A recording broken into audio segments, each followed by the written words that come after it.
Good late afternoon. Welcome to the Digital Weather Desk, powered by Century Next Bank. I'm Jared Floyd. Happy Friday.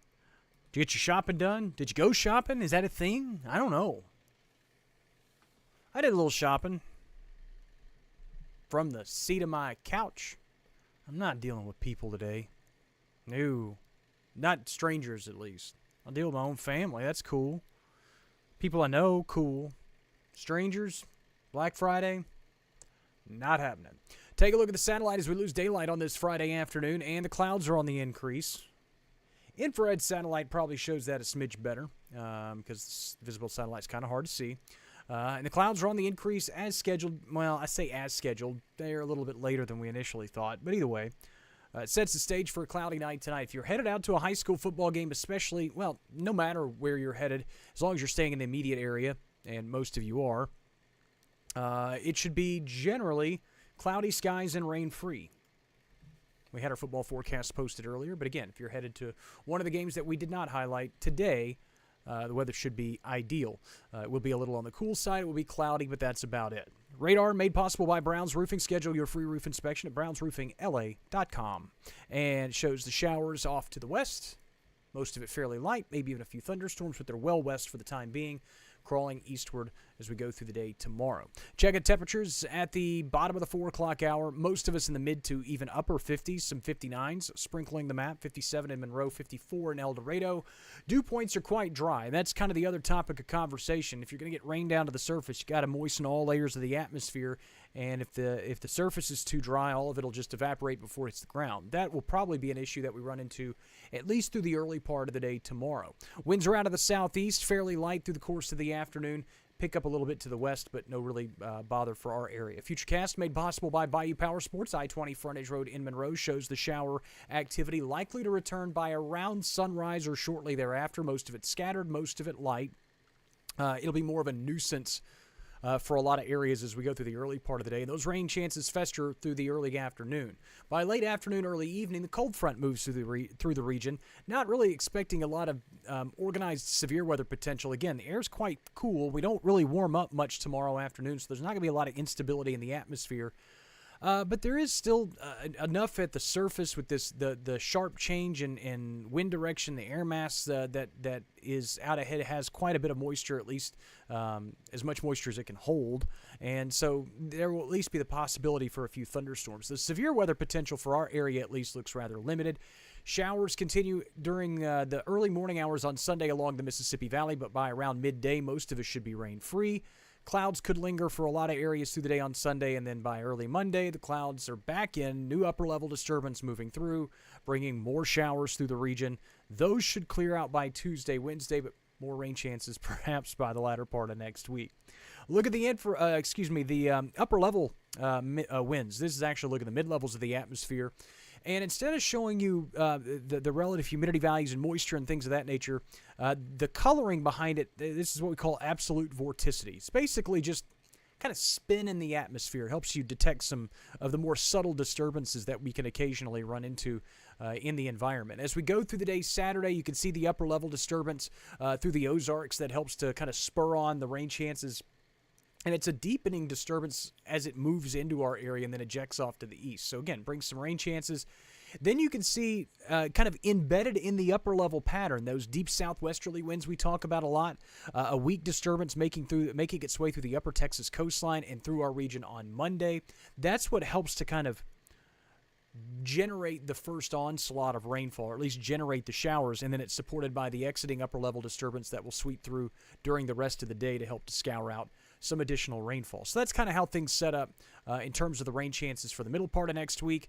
We're dry for a couple of days, and then it looks like another weak disturbance early Thursday going into Thursday afternoon could set us up with some kind of off and on rain chances. Most of that fairly scattered, and then there's probably another storm system behind it. But what you do see late next week is that subtropical moisture, the subtropical jet stream, remains positioned over our area, just funneling subtropical moisture our direction. So while we do get a break from the rain middle parts of the week, we may not really get rid of the cloud cover. And I would expect clouds to be a part of the forecast through a good chunk of the second half of next week.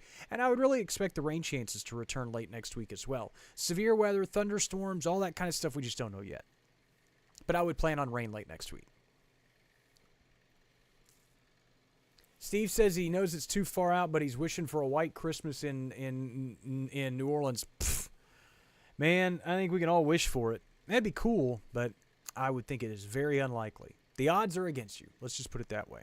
Severe threat for tomorrow has shifted farther westward. Again, an isolated strong storm could produce some isolated damaging wind gusts or a pocket of large hail.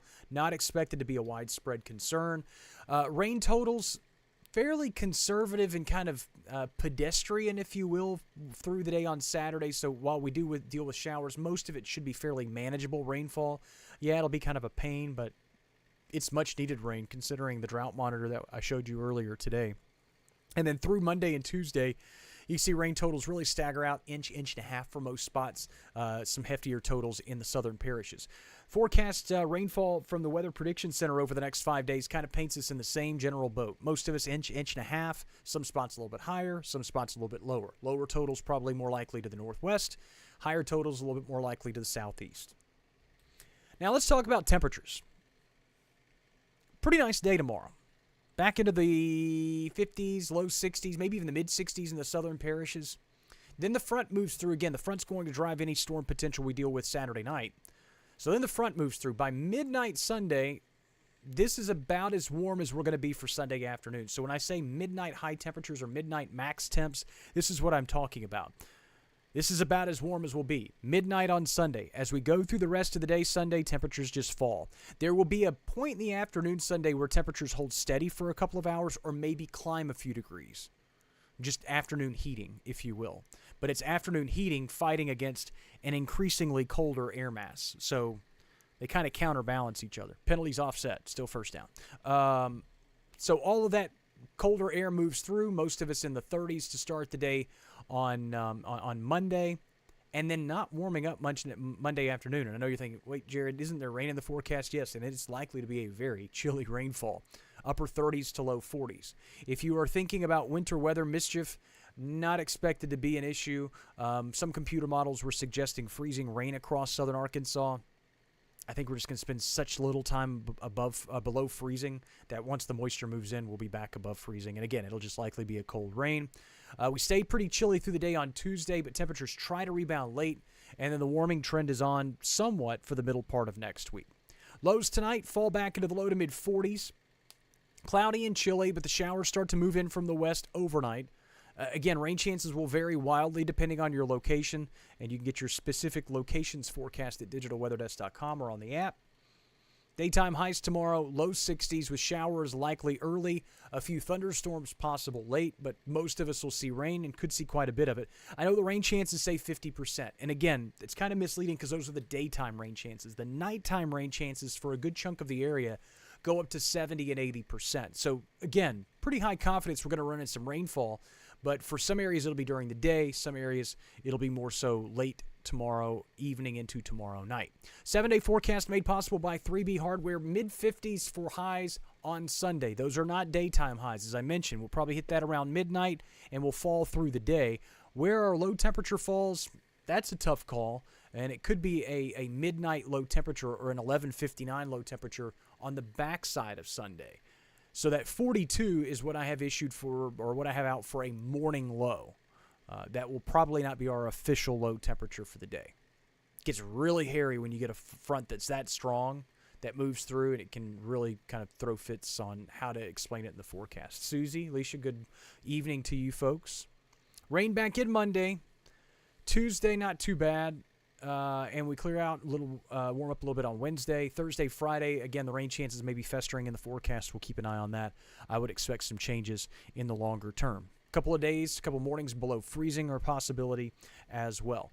Weather's going to be pretty crummy across much of the region tomorrow. Tomorrow's Small Business Saturday, which is today's Black Friday, big shopping event, and then Small Business Saturday, something that's been popular over the last decade and a half or so. I urge you that if you have a small business that you do support, I suggest that you support them tomorrow, especially considering tomorrow's a big day for their budgets and their bottom line and for their holiday season. And so they put a lot of energy into tomorrow, and the weather's probably going to fight back against them in terms of just general foot traffic. So if you have an opportunity to go out and support a local small business in your area tomorrow, please do so. Speaking of small businesses, and again, this is very, very, very low pressure, weather pun. But we also have the hats. We are technically a small business, the Digital Weather Desk is. We have the hats for sale at digitalweatherdesk.com. If that's a good holiday gift for a loved one in your life, let us know. Log on and buy one. And if you want me to sign it or send a sticker or something along the way with it, we can probably arrange that too. So again, they're on the website. Forecast is always available 100% free of charge to you at digitalweatherdesk.com. Apps available as well for Apple and Android users. Again, 100% free, made possible by the local businesses that support this platform, and they are awesome. That does it for this Friday. Good luck to our area high school teams as they head out onto the gridiron tonight. Ouachita's over in Bossier City. You got Neville in at home. Sterlington's at home. I believe Ruston is at home. Who else is still in? Oak Grove's still in. Gina's still in. I think Union's still in. We got a bunch of teams still from around the area playing tonight. So if you're headed out, again, cloudy, be careful on the roadways, be patient. Still a lot of holiday drivers out there. So enjoy the games. Saturday forecast could be rainy. You can check out those football forecasts on most of my social media outlets. Fishing game comes out at 8 o'clock tonight. I will keep you updated with the weekend forecast. Live streams may not be necessary through the daytime hours tomorrow. Forecast and the radar are always there, available on the app and on the website. But I'll keep you updated. If there's anything that you need to know, I'll let you know about it. Thanks so much for stopping by the Digital Weather Desk, powered by Century Next Bank. As always, I'm so glad you're here. Have a great, safe weekend, and enjoy your Friday night, everybody.